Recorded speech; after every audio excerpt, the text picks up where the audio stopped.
పరిశుద్ధుడు అయిన మా తండ్రి, మీ బంగారు పాదాలకి స్తోత్రాలు. ఆత్మతోనూ సత్యముతోను మిమ్మల్ని ఆరాధించడానికి మీరు ఇచ్చిన కృపకే వందనాలు చెల్లిస్తున్నాం. ఈరోజు సర్వలోకము కూడా నా తండ్రి, మీరు లోకానికి ఉదయించినటువంటి రక్షకుడని మీ పుట్టినరోజు వేడుకలు చేసుకుంటారు. మేము కూడా నా తండ్రి ఆ విధంగా ఆ సంతోషంలో పాల్గొని మిమ్మల్ని మహిమపరచడానికి ఇస్తున్న కృపకు వందనాలు. ఈ ఒక్క రోజుకి మేము పండుగ చేసుకుంటే అది లోకరీత్య పండుగ అవుతుంది తండ్రి.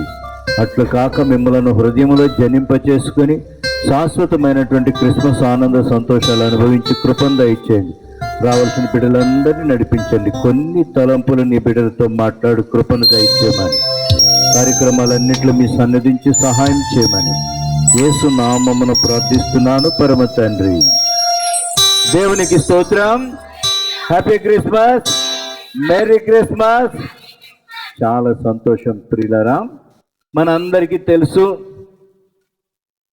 యేసు ప్రభు వారు 2023 సంవత్సరం అయ్యింది వచ్చి, మనుష్య కుమారుడుగా వచ్చారు. ఆయన పరలోకపు వైభవాన్ని విడిచిపెట్టి రిక్తహస్తునిగా ఈ లోకానికి మన పాపాల నుంచి విడుదలివ్వటానికి వచ్చినటువంటి దేవుడు. యేసు ప్రభు వారిని బాప్తిస్మం ఇచ్చి యోహాను లోకానికి ఏ విధంగా పరిచయం చేశాడంటే, ఇదిగో లోక పాపములను మోసుకొని పోవు దేవుని గొర్రెపిల్ల. లోక పాపములను లోకమంతటిని మెన్షన్ చేశారు. అదే యోహాను సువార్తలో 3వ అధ్యాయంలో దేవుడు ఇమ్మానుయేల్ చర్చిని ఎంతో ప్రేమించనుందా? లోకమును ప్రేమించెను. లోకములో ఎవరిని విడిచిపెట్టలేదు. సర్వ మానవాళి రక్షణార్థము యేసు ప్రభువారు ఈ లోకానికి మనుష్య కుమారుడుగా రావాలి. దేవుడుగా వస్తే మనిషి చచ్చిపోతాడు. సాక్షాత్తు దేవుడే చెప్పాడు మోషే గారితో కదండి. మోషే గారికి ఇవ్వనటువంటి భాగ్యం మనకు లభించదు కదా. మోషే గారు నమ్మకమైనటువంటి నాయకుడు, దేవుని దగ్గర సేవకుడు. మోషే గారికి ఆశ కలిగింది దేవుని చూడాలని. ఆశ, ఆతృత రెండు ఎక్కువ ఉంటాయి మన దగ్గర కదండి. సరేలే, నువ్వు ఆశించావు కదా, నువ్వు నన్ను చూడటానికి సరిపోవు. మానవులు ఎవరు చూడలేరు బాబు, నరుడు చచ్చిపోతాడు నన్ను చూస్తే. నీ కోరిక మేరకు నేను దాటి వెళ్ళిపోతాను, నా వెనక భాగం మాత్రమే చూడు. ఎలాగైనా సరే నేను చూసేస్తాను యేసు దేవుణ్ణి అనేసి ఏం చేశాడు? ఉండుంటాడు. బహుశా దేవుడు ఏం చేశాడంటే మోషే గారి ముఖాన్ని కప్పారంటండి, చేత్తో కప్పి దేవుడు దాటిన తర్వాత చేయి తీశారు. మోషే గారు వెనక్కే చూశాడు. ముందు చూడటానికి చాలా ఆతృత పడి ఉంటాడు. ఒకవేళ చూస్తుంటే చచ్చిపోతాడు. దేవుని వాక్యం సెలవిస్తుంది. మనలో చాలామంది దేవుణ్ణి చూస్తాం. ఎలా చూస్తామంటే యేసు ప్రభు వారి పటాన్ని చూస్తాం. ఆయన మనిషి కుమారుడుగా వచ్చాడు. ఎలాగొస్తే బాగుంటుంది? మనుషుడిగా రావాలి. మనుషుడిగా వస్తేనే మాట్లాడగలడు దేవుడు. కాబట్టి మనిషి కుమారుడిగా దేవుడి లోకానికి వచ్చి మన కొరకు ప్రాణం పెట్టిన దేవుడు కదండి. కంఠస్థ వాక్యాలు చాలా చెప్పించుకుంటాం. అందులో లూకా సువార్త 2వ అధ్యాయం 1 నుంచి 14 వచనాల్లో చాలా మాటలు చెప్తాం. కొందరు గొర్రెల కాపర్లు పొలములో ఉండి రాత్రివేళ తమ మందను కాచుకొని చుండగా ప్రభు దూత వారి యొద్దకు వచ్చి నిలిచిన. ప్రభు మహిమ వారి చుట్టూ ప్రకాశించినందున వారు మిక్కిలి భయపడిరి. గమనించవలసినటువంటి విషయం ఏంటంటే ఇక్కడ చాలా మందికి ఉంటుంది. 2 సంవత్సరాలు తారను చూసి ప్రయాణం చేశారు జ్ఞానులు. దేవుడు వారికి దర్శనం ఇవ్వలేదు. వారికి ఏ విధమైనటువంటిది ఏం చెప్పలేదు. ఆ వేదాలన్నీ చూసి ఆనాటి ధర్మశాస్త్రాన్ని పరిశోధించి ఆ నక్షత్రం నడిపించిందండి వాళ్ళని. సుమారుగా వారు 2 సంవత్సరాలు నడిచి ఉండొచ్చు. దాన్ని బేస్ చేసుకుని హేరోదు రాజు ఏం చెప్పాడంటే 2 సంవత్సరాల లోపు మగపిల్లలందరినీ చెప్పేసేయింది అన్నాడు. సరే, దేవుడు అన్నాడు జ్ఞానులు ఇంకో దారిని బట్టి వెళ్ళిపోమన్నాడు. కానీ దేవుడు గబ్రియేలు దూతని గొర్రెల కాపర్ల దగ్గరకు మాత్రమే పంపాడు. ఎందుకు పంపాడు అనేది మీకు చెప్పాలనుకుంటున్నాను. పూర్వం యేసు ప్రభు రావటానికి ముందు ఆ రోజుల్లో యూదులు, ఇశ్రాయేలీలు ఏం చేసేవారంటే బలియాగం చేసేవారు. ఇప్పుడు చేస్తున్న బలులు ఏవి ఎందుకు పనికిరాని బలులు, భయంతో బలి కాదు. దేవుని యొక్క బలియాగము ద్వారా మనకి ఆనంద సంతోషాలు కలిగించిన దేవుడు, వెలుగుతో నింపినటువంటి దేవుడు. సరి వీళ్ళు గొర్రెల కాపర్లు కాచుకునే టైంకి దూత రావడానికి గల కారణాలు ఏంటంటే, ఆ రోజుల్లో మరి దాన్ని ఏమంటారు, పాలేరులు అంటారు కదా, పశువులు కాసేటువంటి వాళ్ళు ఉంటారు. ఇప్పుడు కూడా మన ప్రాంతాల్లో చూడొచ్చు, కొంతమంది పని కట్టుకొని పశువులు కాస్తుంటారు. అలాగా ఆ ఇశ్రాయేలీల కాలంలో ఈ గొర్రెల కాపర్లు చాలా ప్రత్యేకింపబడిన వారు, మామూలు కాపర్లు కాదు. వాళ్ళు పెంచే గొర్రెలు ఎవరు పడతారు కోసుకు తినేవి కాదు. ఉదాహరణకి యూదులు సమయాన్ని పాడు చేయరండి, యూదులు సమయాన్ని సద్వినియోగపరుచుకుంటారు. నేను దేవునికి ఏదన్నా బలి ఇవ్వాలి అని నేను అనుకున్నాను అనుకోండి, మాట వరుసకి, సరే గొర్రెల కాపర్లు అక్కడికి ఎందుకు వచ్చేవారంటే, వారు ఆ రోజుల్లో బలి అర్పించేటువంటి గొర్రెలు మాత్రమే పెంచేవారు.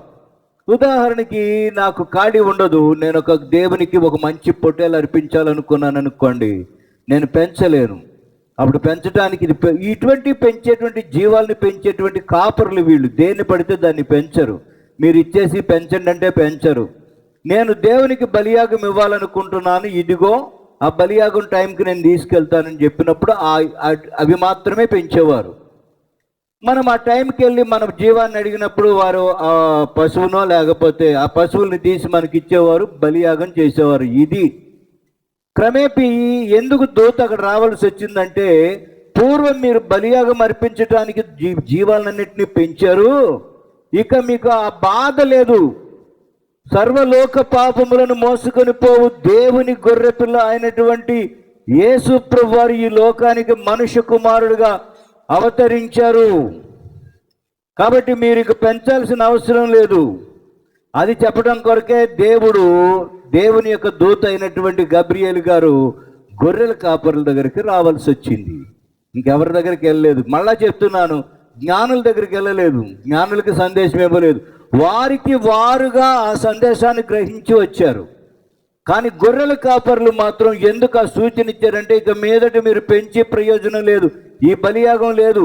యేసు ప్రభు అనేటువంటి ఒక ఆయన వచ్చారు, ఉత్సవ బలి పశువుగా, లోక పాపములను మోసుకొని పోవు దేవుని గొర్రె పిల్లగా ఆయన వచ్చారు అనేటువంటి సందేశాన్ని చెప్తూ, ఇక మీరు పెంచినవి ఏమీ ప్రయోజనం లేవు అని చెప్పేశారు. ఈ సందేశం ఇచ్చినట్టు వాళ్ళు భయపడ్డారు. ఈ సందేశం విన్న తర్వాత వెళ్ళిపోయారు. ఎవరు? గబ్రియేలుతో వెళ్ళిపోయారు.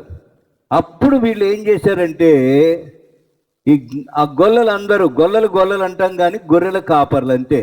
ఈ కాపర్లు ఏం చేశారంటే, మంచివి దేవునికి సమర్పించడానికి పయనం కట్టారు. చూడండి 15వ వచనం చదవండి. లూకా సువార్త 2వ అధ్యాయం 15వ వచనం. ఆ దూతలు తమ యుద్ధ నుండి పరలోకమునకు వెళ్ళిన తరువాత, అది జరిగిన కార్యమే ఇప్పుడు నేను చెప్పింది. ఈ కార్యములను ప్రభు మాకు తెలియజేయుచున్నాడు. ఇప్పుడు మనం బెత్లెహేమునకు వెళ్ళి దేవుని యేసు ప్రభుని చూద్దాము రండి అని వాళ్ళు ఒకరినొకరు చెప్పుకొని అక్కడికి వెళ్ళారు. వెళ్ళాక మరింత విపులంగా చెప్పారు. ఇంకేంటంటే, మీరు పెంచేటువంటి జీవాలు ఏది బలికి పనికిరావు, లోక పాపములను మోసుకొని పోవు దేవుని గొర్రెపిల్ల అయినటువంటి యేసు ప్రభువు ఈ లోకానికి ఉత్సవ బలి పశువుగా వచ్చాడని చెప్పారు. దేవునికి స్తోత్రం. Happy Christmas, merry Christmas. అది జ్ఞానులకి ఆ భాగ్యాన్ని దేవుడు ఇవ్వలేదు. ఎందుకంటే యేసు ప్రభు బలి పశువుగా వచ్చాడు. 18వ వచనంలో చూడండి, 16 చదవండి. త్వరగా వెళ్ళి మరియను యేసేపును తొట్టులో పండుకొని ఉన్న శిశువుని చూచిరి. 17 చదువు బాబు. ఈ శిశువును గూర్చి తమతో ఏమి చెప్పబడ్డది? ఈరోజు అప్పుడు గొల్లలకు చెప్పినటువంటి దేవుడు ఈరోజు మనకు చెప్తున్నాడు. ఈరోజు మనం ఏం చేయాలి? దేవుని రక్షణార్థమైనటువంటి రక్షకుడు ఈ లోకానికి వచ్చాడు, అది ప్రకటించారు వాళ్ళు. ఇప్పుడు మనం కూడా యేసు ప్రభుని ప్రకటించాలి. అది క్రిస్మస్ అంటే. Nothing but proclamation of gospel. దేవుని యొక్క సువార్తను ప్రకటించటమే, దేవుని యొక్క సువార్తను ప్రకటించటమే. క్రిస్మస్ అంటే ఈ వేడుక చేసుకుని వదిలేయటం కాదండి. మీ జీవితంలో కనీసం ఒకరినైనా ప్రభు సన్నిధికి నడిపించేటువంటి ఆధిక్యత మీరు కలిగి ఉండాలి కదండి. ఎంతసేపు ఏ న్యూ ఇయర్ చూసినా, ఏ క్రిస్మస్ చూసినా అన్నీ చూసిన మొఖాలే ఉంటాయి. ఏమైనా కొత్త వాళ్ళు ఒక 4-5 వస్తారు ఆ రోజుకి, అంతే. అలా కాదు, నేను ప్రభువులోనికి గొర్రెల కాపర్లు గొప్ప సందేశం తీసుకెళ్లారు. ఎప్పుడు ఈ మాటలు చెప్పారు? ఆ గొర్రెల కాపర్లు ప్రయాణం కట్టారని 18వ వచనం చూడండి. గొర్రెలు కాపర్లు తమతో చెప్పబడిన సంగతులను గూర్చి విన్నవారందరూ మిక్కిలి ఆశ్చర్యపడిరి. ఇప్పుడు యేసు ప్రభు ఇప్పుడు గొర్రెలు తీసుకొచ్చి చెప్తున్నారండి, బలియాగం పెంచని. ఇంకా పెంచాల్సిన అవసరం లేదు. గబ్రియేలు దూత వచ్చి మాకు చెప్పాడు, మేము ఇంక పెంచాం. మనందరి పాప ప్రక్షాళన కొరకు యేసు ప్రభు వచ్చారు. అది చెప్తుంటే మిక్కిలి ఆశ్చర్యపడిపోయేవారంట అందరూ. నీ జీవితంలో కూడా, మన జీవితంలో కూడా ఏం చేయాలంటే యేసు ప్రభుని రక్షకునిగా ఈ లోకానికి ప్రకటించాలి. ప్రతి ఒక్కరికి చెప్పాల్సిన ఆధిక్యత ఉంది కదండి. అసలు మనమే టైంకి రాం, ఇంకొకరిని అక్కడ తీసుకొస్తామండి. ఎందుకంటున్నానంటే సండే స్కూల్ పిల్లలతో నేను మాట్లాడినప్పుడు వీడి వల్లే ఆలస్యం అయిపోయిందండి అంటాడు. మిమ్మల్ని నేను అలాగ అడగలేను కదా. కొంచెం అడిగాను అనుకోండి, నన్ను ఇంకోలా చెప్తారు. ఎందుకు వచ్చింది? పిల్లల్ని అయితే అడుగుతారు, అలా కాదురా, ఆడు పడుకోనే నువ్వు రారా అంటే, ఆడి కోసం ఆలస్యం అయిపోయింది పాస్టర్ గారు, రేపు వచ్చేస్తాను నేను. నేను రేపు కూడా అన్నీ తీసుకొస్తాడు. మళ్ళీ అడుగుతాం. మీరు అంతే, చిన్నపిల్లల్ని తెగించి అడుగుతాం, మిమ్మల్ని తెగించి అడగలేము. చిన్నపిల్లల్ని ఇలాగ అడిగాను, రైట్, కానీ సరి చేసుకుంటారు చిన్నపిల్లలు, తెలుసా అండి. 1-2 సార్లకి సెట్ అయిపోతారు. మరి వాట్ అబౌట్ యూ? మీ సంగతి ఏంటి? మీ సంగతి ఏంటి? మీ సంగతి ఏంటి?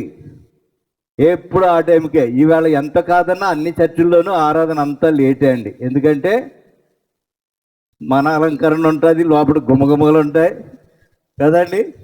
ఇవన్నీ కామన్.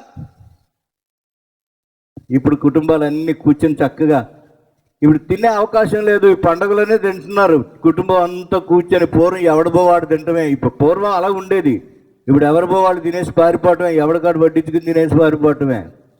కానీ అంటండి, కుటుంబం అంతా కూర్చొని విందు ఆరగిస్తుంది, భోజన పదార్థాలు చేస్తే అది చాలా ఆనందకరంగా ఉంటుంది అంటండి మనసుకి.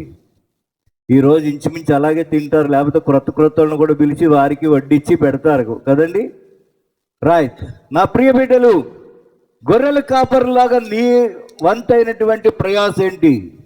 వారు ఏం చేశారంటే యేసు ప్రభుని గురించి చెప్తున్నారు. అందరు అడిగే వాళ్ళకి చెప్తున్నారు, అడగని వాళ్ళకి చెప్తున్నారు. చూడండి, ఒక్క మాట చెప్పి నేను ఇంక ఆపేస్తాను. 20వ వచనం చదివేయండి. అంతటా ఆ గొర్రెల కాపరులు తమతో చెప్పబడినట్టుగా ఏం చేశారంటండి? తాము విన్న వాటిని, కన్న వాటిని గూర్చి దేవుని మహిమపరచుచు స్తోత్రములు చెల్లించారంటండి. విన్న వాటిని, కన్న వాటిని విడిచిపెట్టలేదు. నువ్వు యేసు ప్రభుని తెలుసుకున్నావు, వినేసి నీ దగ్గర ఉంటే కాదు. నువ్వు విన్నది, కన్నది ఎవరికి చెప్పాలి? అనేక మందికి చెప్పాలి. అది క్రిస్మస్ అంటే. క్రిస్మస్ అంటే ఈ రోజుకి క్రిస్మస్ చేసుకుంటే లోకరీత్యా చేసుకునేటువంటి క్రిస్మస్ అంటాడు ఒక భక్తుడు. అంటే సత్యం. నిజంగా యేసు ప్రభు లోకములో జన్మించాడని చెప్తే ఒకరోజు క్రిస్మస్సే, డిసెంబర్ 25 క్రిస్మస్సే. కాదు, యేసు ప్రభు మన హృదయంలో జన్మిస్తే దట్ ఈస్ ఫర్ ఎవర్. అది ఇటర్నల్, శాశ్వతమైనది, నిత్యమైనది. అంటే నువ్వు రోజు ఏం చేసుకుంటున్నట్టు దేవునితో. యేసు ప్రభు ఎక్కడ జన్మించాలి? ఇప్పుడు ఎక్కడ జన్మించాలి యేసు ప్రభు? పశువుల తొట్టిలో కాదండి. పశువుల మురికైనటువంటి పశువుల తొట్టిలో ఆయన పరుండబెట్టారు. ఆ మురికినంతా శుభ్రం చేశారు అక్కడ. ఇప్పుడు యేసు ప్రభు నీలో జన్మిస్తే నీలో ఉన్న మురికంతా కూడా బయటికి పోతుంది. నీ హృదయం పరిశుద్ధమైనదిగా, పవిత్రమైనదిగా ఉంటారు. అది ఒకరోజు క్రిస్మస్ కాదు. రోజు క్రిస్మస్ చేసుకోవాలంటే యేసయ్యకు నీ హృదయంలో తావివ్వాలి. హృదయంలో తావిచ్చిన నీవు గొర్రెల కాపర్లు ఏ విధంగా అయితే యేసు ప్రభు గురించి ప్రచురం చేసుకుంటూ కన్నవాటిని విన్నవాటిని ప్రచురం చేసినట్లు నీ జీవితంలో కనీసం సంవత్సరానికి ఒక్కరిని సంపాదించు. Each one catch one. ఒక్కొక్కరిని సంపాదించు. నీకు ఆ మనస్సే కానుంటే కార్యక్రమాలన్నింటిలో కూడా ఎంతో శ్రద్ధ కలిగిన దేవుని బిడ్డలై ఉంటారు. కాబట్టి నా ప్రియమైనటువంటి దేవుని బిడ్డలారా, గొర్రెల కాపరులకు సందేశం ఇవ్వటానికి గల కారణం ఏంటంటే, జ్ఞానులకు ఇవ్వని దేవుడు వారికి ఎందుకు ఇచ్చారంటే, ఇక మీదట ఈ పశువులు, మీరు పెంచే పశువులు నాకు అర్పణగా పనికిరావు. సర్వమానవాళి యొక్క లోక పాపములను మోసుకుని పోవటానికి దేవుని గొర్రె పిల్లగా యేసు ప్రభు వారి లోకానికి వచ్చారు. గొల్లలు ప్రకటించినట్లు ఈ క్రిస్మస్లో ఒక తీర్మానం చేసుకుందాం. నేను కూడాను ఈ సంవత్సరం ఒక్కరినైనా సరే ప్రభు కొరకు సంపాదించే దేవుని బిడ్డనై ఉంటానని తీర్మానం చేసుకుందాం. ప్రార్థన చేసుకుందాం. తలలు వంచండి. పరిశుద్ధుడా, స్తోత్రాలు. ఆశ్చర్యకరుడవు, ఆలోచనకర్తవు, బలవంతుడైన దేవుడవు, నిత్యుడగు దేవుడవు, సమాధానకర్త, మీకు స్తోత్రాలు. మీ యొక్క సందేశం విన్నప్పుడు మిక్కిలి ఆశ్చర్యపడ్డారు బాబు గొర్రెల కాపర్లు. ఇక మీదట మీరు పెంచొద్దు, లోక పాపములను మోసుకొని పోవు దేవుని గొర్రె పిల్లైనటువంటి యేసు ప్రభు వచ్చారు. ఈ గొప్ప శుభ సందేశాన్ని వారు ప్రకటించారు తండ్రి. కాబట్టి క్రిస్మస్ అంటే మేమేదో పండుగ చేసుకుని ఆనందించడం కాదు, కానీ అనేక మంది విన్నవాటిని కన్నవాటిని అనేక మందికి తెలియపరచు కృపా భాగ్యాన్ని సంవత్సరంలో మాకు ఇమ్మని, మీ కొరకు కొంతమందిని సంపాదించే భాగ్యాన్ని ప్రసాదించుమని యేసు నామమున ప్రార్థిస్తున్నాం పరమ తండ్రి.